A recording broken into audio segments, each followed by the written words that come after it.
చూద్దాం. తెలుగు రాష్ట్రాల్లోని బ్యాంకుల్లో కావాల్సినంత నగదు లేక అల్లాడుతున్నాయా? రిజర్వ్ బ్యాంకు నుంచి నగదు రాకపోవడంతో పక్క రాష్ట్రాల మీద ఆధారపడాల్సి వస్తోందా? నగదును సరిపడినంత సమకూర్చలేక ఎస్బీఐ ఏటీఎంలను మూసివేస్తోందా? నరేగా పనులు చేసిన కూలీలకు పోస్టాఫీసులు నగదు చెల్లించలేకపోతున్నాయా? తాజా పరిస్థితులు చూస్తుంటే అవుననే సమాధానం వినిపిస్తోంది.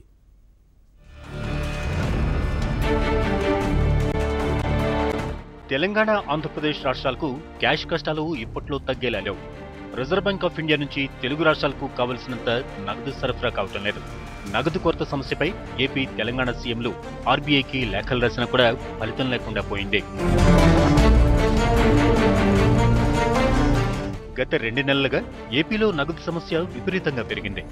దీంతో ఖాతాదారులకు నగదును అందించేందుకు ఆంధ్రప్రదేశ్, ఒడిశా, తమిళనాడు రాష్ట్రాల బ్యాంకుల నుంచి తెప్పించుకుంటోంది.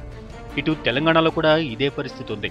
కస్టమర్లకు నగదును అందుబాటులో ఉంచేందుకు మహారాష్ట్ర, కేరళపై ఆధారపడాల్సి వస్తోంది.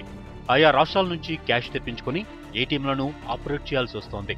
తెలుగు రాష్ట్రాల్లోని ఆసరా పెన్షనర్లు, నరేగా కూలీలు డబ్బు కోసం బ్యాంకులు, పోస్టాఫీసుల చుట్టూ ప్రదక్షిణ చేయాల్సి వస్తోంది.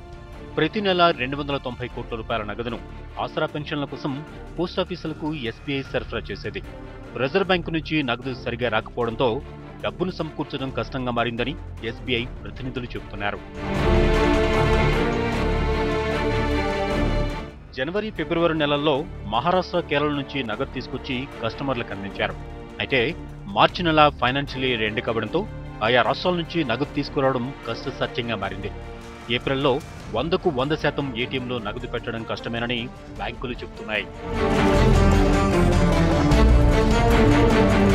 తెలంగాణలో స్టేట్ బ్యాంక్ ఆఫ్ ఇండియాకు 2200 ఏటీఎంలుంటే 1500 ఏటీఎంలను సొంతంగా ఆపరేట్ చేసేది. మరో 700 ఏటీఎంలను థర్డ్ పార్టీ నిర్వహించేది.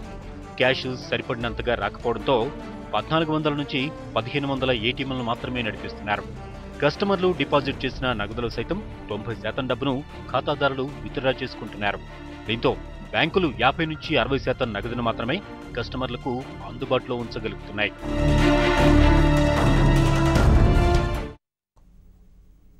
స్మాల్ బ్రేక్ తర్వాత టీపీఎల్ మ్యాచ్.